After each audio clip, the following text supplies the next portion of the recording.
Filosofia é a Mãe orgulhosamente apresenta Sócrates, o filósofo de Atenas.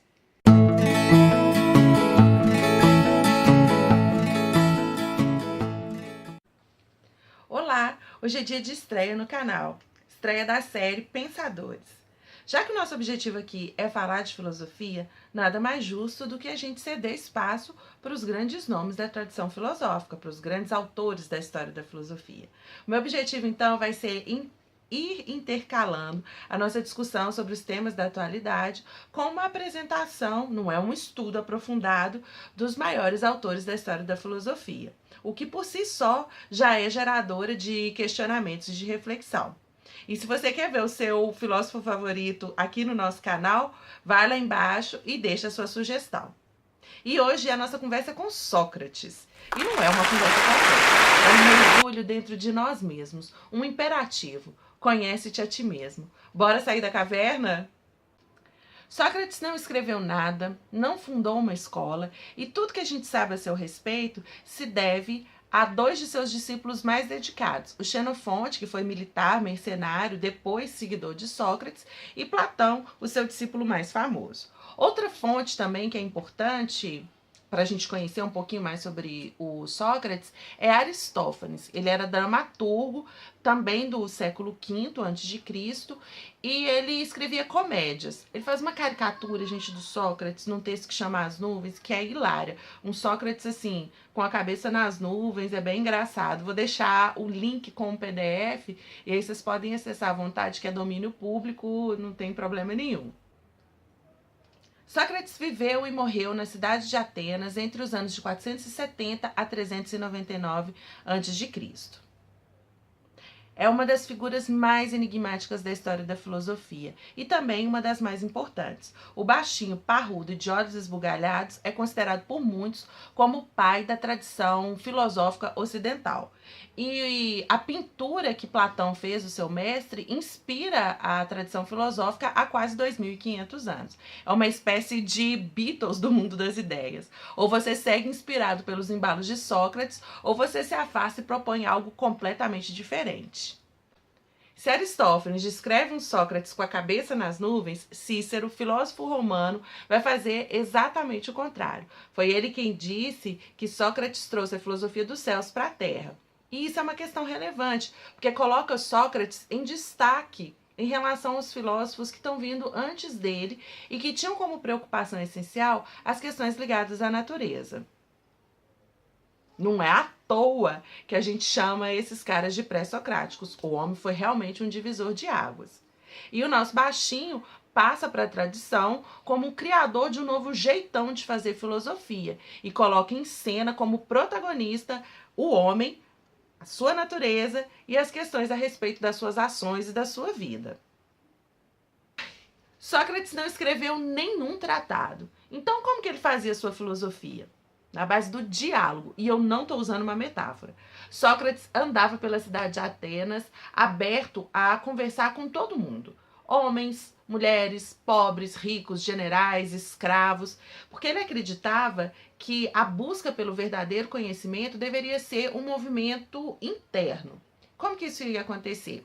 Ele acreditava que durante o bate-papo a pessoa ia abandonar as suas opiniões e ia trilhar um caminho usando a razão para alcançar a verdade e a virtude.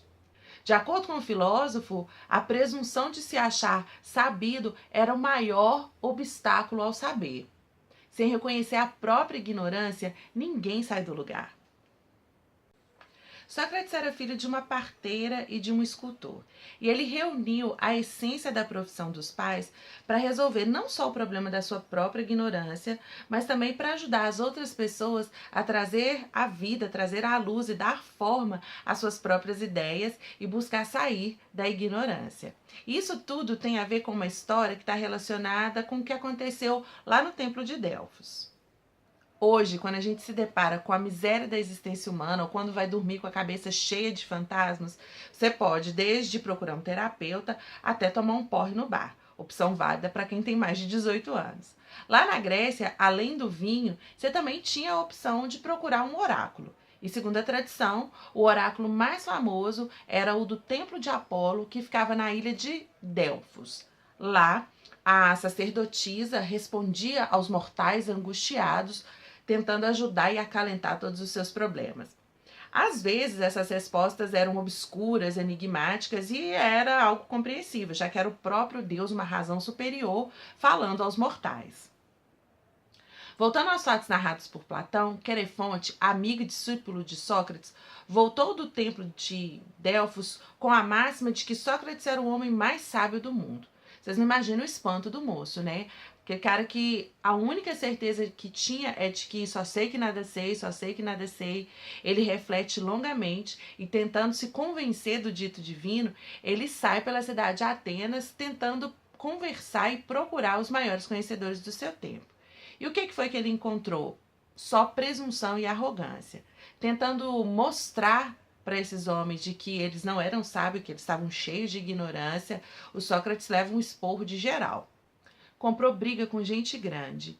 E o final a gente sabe como foi. Acusado de não reconhecer os deuses da cidade, introduzir novas divindades e corromper a juventude, Sócrates foi condenado à morte e executado bebendo uma mistura de cicuta, um veneno poderoso. Bem antes disso, Sócrates assumiu para si a missão de parteiro de ideias, a maêutica socrática. E limitado como a parteira, a sabedoria não era algo dado por Sócrates, mas algo que cada um já possuía. O que faltava era alguém capaz de ajudar a gente a trazer ao mundo essas novas ideias através de um processo interior de autoconhecimento. Em resumo, é no jogo da dialética socrática, das perguntas, tese, antítese, síntese, que o conhecimento nasce. Ele pergunta, eu respondo, a sua contrarresposta demonstra a fragilidade e o equívoco das minhas opiniões que eu estava considerando como verdadeiras. Às vezes, abusando da ironia, o objetivo era o reconhecimento da própria ignorância e o entendimento de que a busca pelo conhecimento verdadeiro passa necessariamente pela razão. E não é só um exercício intelectual estéril, mas é um princípio de ação, da boa ação. Faz a coisa certa quem conhece o certo. Sócrates levou ao máximo as suas convicções, transformando a sua vida no seu grande tratado de filosofia. Talvez por isso tenha se resignado diante da sua condenação e tenha encarado a morte de forma tão tranquila e sábia. Diante da possibilidade de fugir, como alguns lhe sugeriram, ele permaneceu firme, seguindo as leis que até então tinham garantido para ele a possibilidade de viver uma vida boa na cidade de Atenas.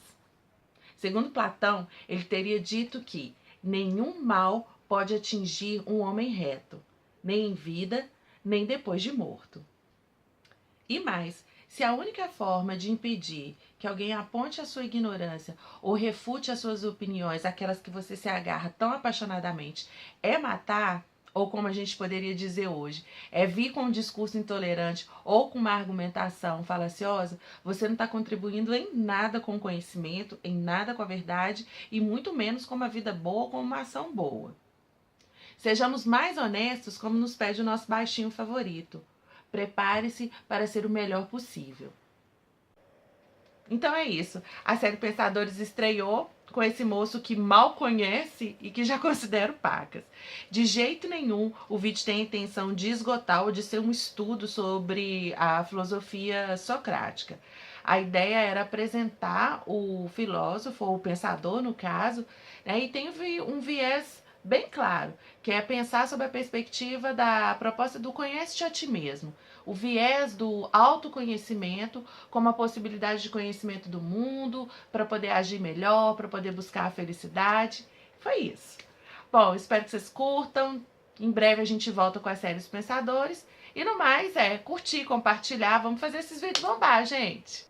Na descrição do vídeo tem a bibliografia que eu consultei. Não é nada mega especializado, mas são textos confiáveis e de fácil leitura, é fácil da gente encontrar também. Tem um link com o texto do Aristófanes e tem um artigo onde aparece a importância da comédia dentro do contexto da cultura grega e, mais ainda, a importância que tem a sátira ao Sócrates que o Aristófanes está fazendo e como que isso está relacionado a uma crítica ao novo sistema educacional que está sendo implantado naquele momento, lá na Grécia Antiga. Atual, né?